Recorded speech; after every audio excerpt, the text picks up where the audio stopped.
Hey, hola, ¿qué tal a todos? En esta ocasión nos toca hablar del tema de memorias. Vamos a revisar algunos conceptos básicos, vamos a hablar sobre algunos tipos de memoria que vamos a analizar. Y bueno, sin más preámbulo, pues hay que adelantarnos, ¿no? Tenemos el tema de memorias. En esta ocasión hay que definir qué es una memoria. Se le da el nombre genérico de memoria a un recurso que almacena información. El almacenamiento o conservación de la información existe como función en los seres vivos. Todos sabemos que tenemos esta memoria. Algunos materiales tienen alguna memoria sobre la manera en que se están comportando mecánicamente. Otros ejemplos puede ser la escritura, la representación gráfica mediante dibujos o esquemas. Obviamente una imagen, una fotografía es un tipo de memoria. Los medios o materiales de impresión, el periódico, piedra, papel y pues cualquier tema de esto se asocia a la función de almacenamiento de información. Las memorias se clasifican de acuerdo al tipo de tecnología con la que son construidas, ya sea de papel, magnéticas, electrónicas, mecánicas, químicas, biológicas, etc. Ahora, vamos a ver la clasificación de las memorias de acuerdo a la tecnología con que son fabricadas. Primero tenemos las memorias de papel. Estas son hojas, legajos o carpetas, archiveros. También tenemos tarjetas perforadas, cintas perforadas. Aquí vemos algunos ejemplos. Podemos ver cómo en bibliotecas podemos registrar o información de manera escrita, pero también tenemos lo que son las cintas perforadas, que es en cómo se guarda información con las primeras computadoras también. IBM hacía uso de esta tecnología para guardar el código de programación, grabar alguna información, entre otras cosas. También tenemos lo que son las memorias magnéticas, las cuales cuentan con núcleos o discos, tales como estos, tienen magnetos, también registran información. Los discos también son memorias de tipo magnético.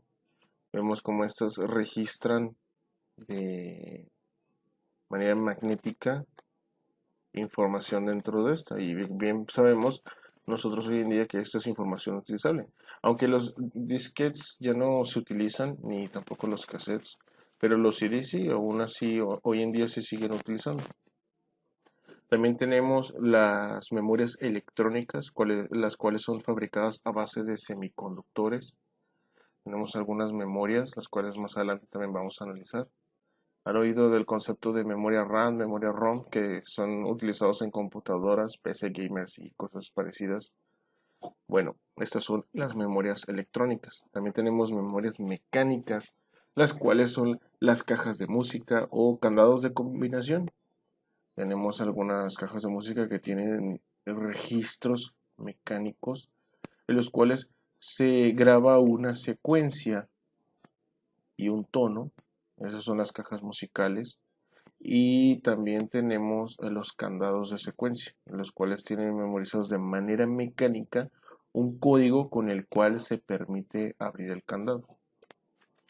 Después tenemos las memorias químicas y biológicas. Una de ellas pues es el ácido desoxirribonucleico o mejor conocido como ADN. Este registra la información de nuestro código genético, ¿ok?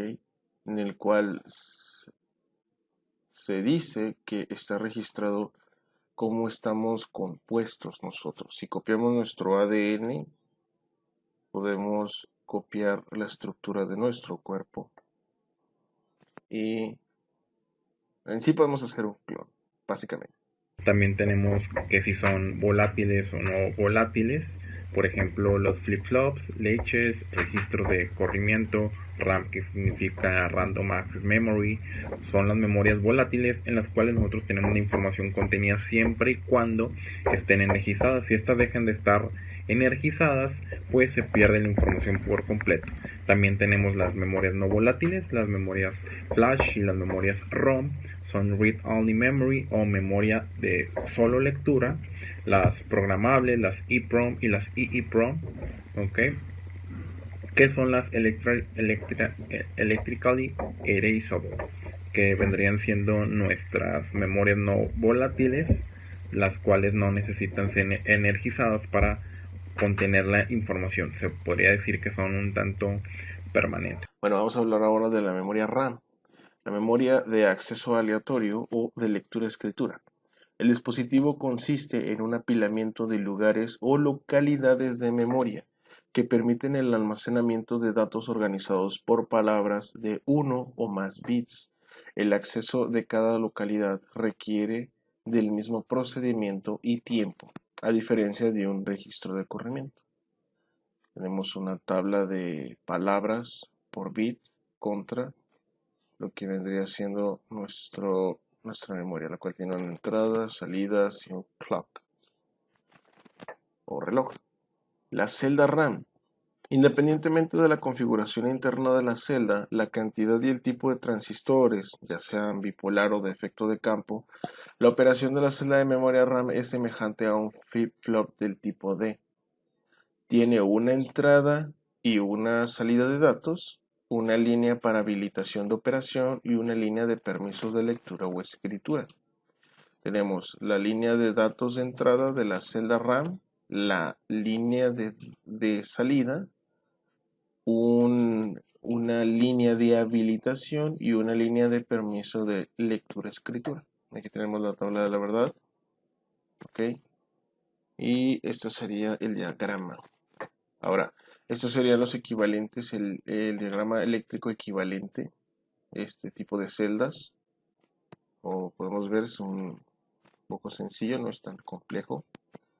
Y tenemos la configuración para varios bits de palabra. Tenemos los datos de entrada, las líneas de salida y una única configuración o línea de activación y línea de permiso de lectura-escritura. Y aquí tenemos la configuración para varias palabras por arreglo. Tenemos los datos de entrada, que es la línea roja, conectadas a todas las líneas de entrada, y las líneas azules son las líneas de salida. Y tenemos dos permisos de activación y dos permisos de lectura-escritura. Para tener acceso a cada palabra del arreglo una a la vez.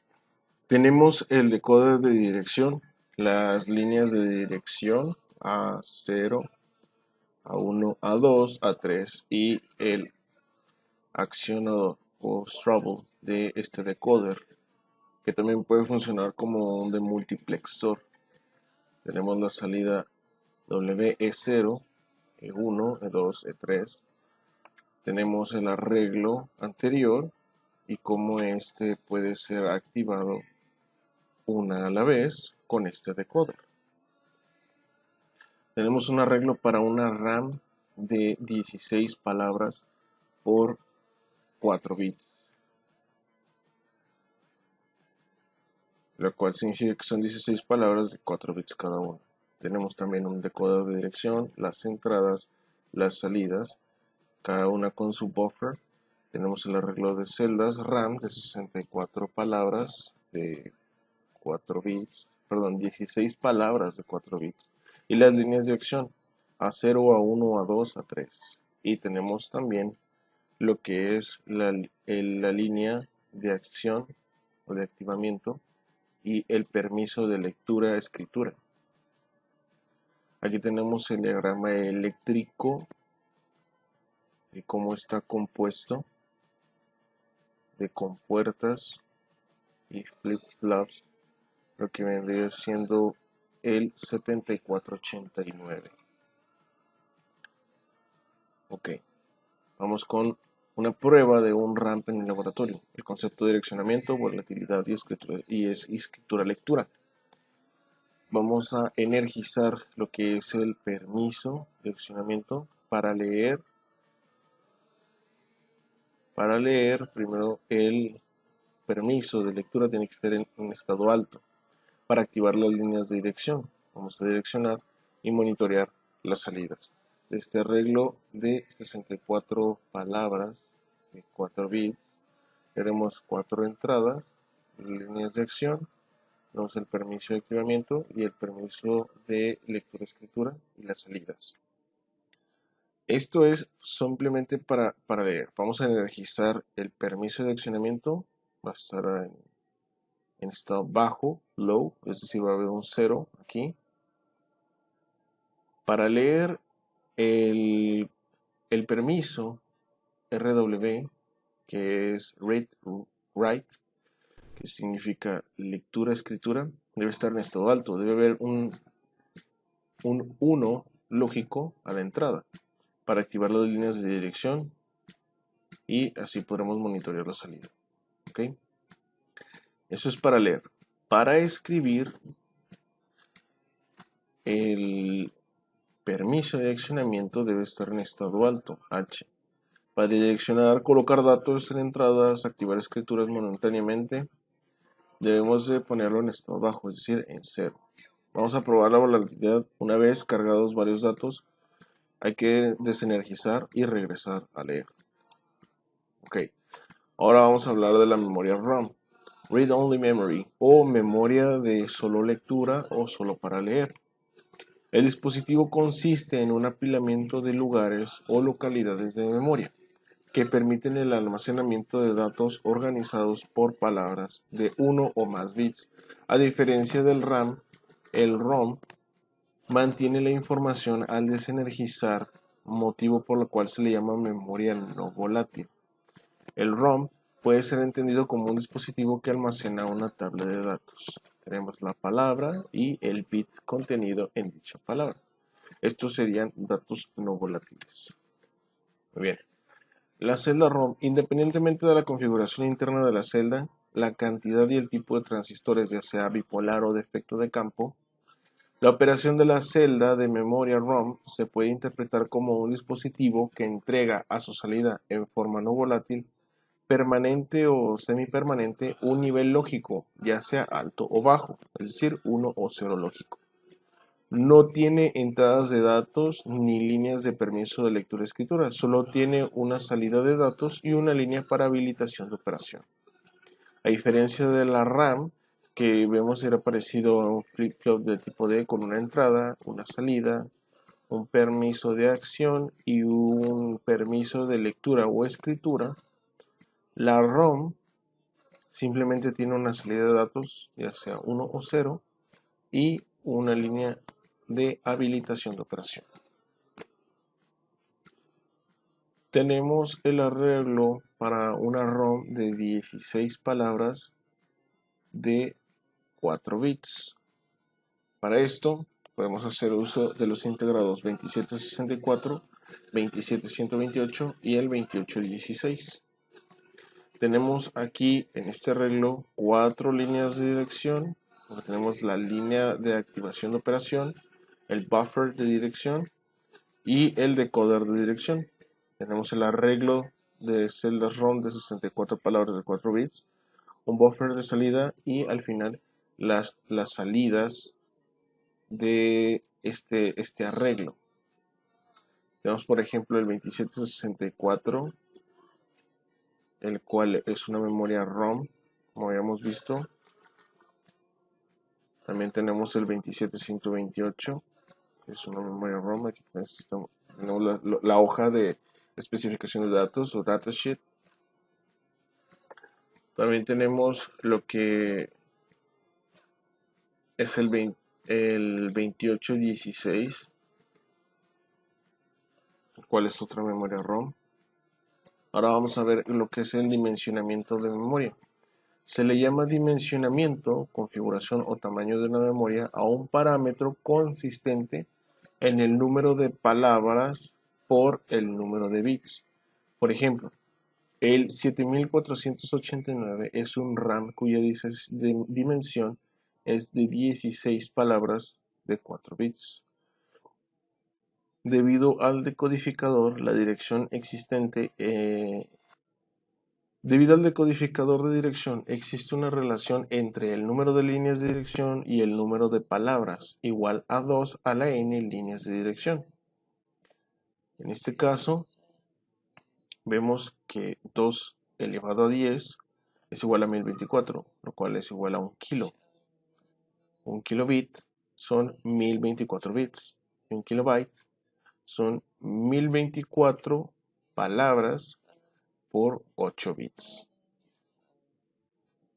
Vamos a ver ahora expansión de memoria. La expansión de un bloque de memoria puede efectuarse por el número de palabras, por el número de bits o ambas.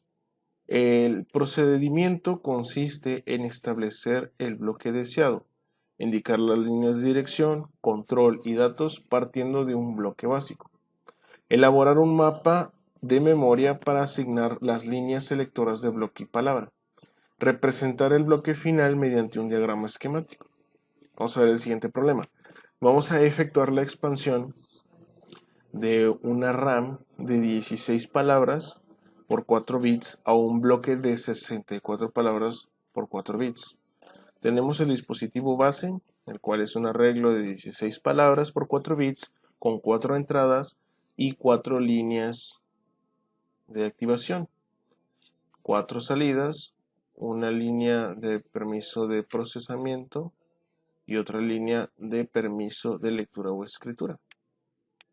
Y a esta la vamos a expandir añadiéndole 2 líneas de acción. Esta es la representación gráfica de la memoria mediante una tabulación a la que se llama mapa de memoria. Tenemos las líneas de dirección, el selector del chip, el selector de palabra y el chip al cual se estará ingresando dicho dato. Aquí tenemos el diagrama esquemático de las líneas de dirección, el selector de palabra, el selector del chip, tenemos la línea de permiso de lectura y como este decoder va a manipular la información contenida o dada por la RAM de 16 palabras por 4 bits. Vamos a ver algunas aplicaciones. En el contexto del diseño con bloques funcionales, ambos dispositivos, tanto la RAM y la ROM, tienen una gran cantidad de aplicaciones. El RAM como opción de memoria de lectura-escritura para flip-flops, latches, registros de corrimiento, entre otros. El ROM como un dispositivo que puede contener una tabla en forma no volátil, lo que lo convierte en una opción para diseño combinacional, conteniendo una tabla de verdad y secuencial, conteniendo una tabla de transición de estados. Puede contener además tablas de búsqueda, generar caracteres alfanuméricos, entre otras cosas. Fuera del contexto del diseño con bloques funcionales, los microprocesadores y todo tipo de computadoras cuentan con bloques de RAM y ROM. Aquí podemos ver este diagrama, primero con las entradas, que serían los periféricos de una computadora, como el teclado, el mouse, los discos removibles, escáner, cámaras, micrófonos, videos, recursos remotos y otros recursos. Después pasamos a lo que vendrían siendo los discos de memoria, están los ROM, vídeos, discos removibles, internet, los hard drives, que son los de memoria permanente. Después tenemos los de memoria temporal o memoria volátil, que sería el caché, tanto el nivel 1 como el 2, y la RAM, con la RAM física y la memoria virtual. Todo esto para que es contenido por o más bien, toda esta información es procesada por el CPU, el registro del CPU. Después tenemos lo que son las tablas de búsqueda. Se da el nombre de tabla de búsqueda o lookup table a un método numérico consistente en la tabulación absoluta de variables y resultados de la operación de estas variables, en la que el resultado de una operación simplemente se busca en la tabla, en vez de efectuar tal operación, o ejecutar un algoritmo de manipulación numérica para obtener los resultados. ¿Ok? Aplicaciones típicas de estas son las tablas de multiplicar, logaritmos, funciones trigonométricas, conversión de código, conversión de grados centígrados a Fahrenheit, proceso de voz e imagen, funciones booleanas, linearización de funciones, interpolación, operaciones de procedimientos complejos, también la generación de caracteres alfanuméricos y las tablas de diagnóstico. Recapitulando, ahora lo que vimos en memorias, vemos que se podrían clasificar de acuerdo a la tecnología que se utiliza, ya sean de papel, magnéticas, electrónicas, mecánicas, químicas o biológicas. Nosotros nos enfocamos ahora en lo que son las memorias electrónicas, las cuales pueden ser volátiles o no volátiles. Volátiles en el caso de la RAM y no volátiles como en el caso de la ROM. La RAM, la cual vimos que sirve como lectura y escritura de datos. Su estructura base o la forma más sencilla de una RAM es parecido a un flip-flop D, y en cambio el ROM simplemente tenía una línea de operación, de permiso de operación, opera, no opera, y si este tenía un estado alto o bajo, daba los datos y simplemente operaba o no operaba según esta terminal que se nos dio. Y eso sería todo por mi parte. Estas son la definición o vemos el tema de memorias. Muchas gracias.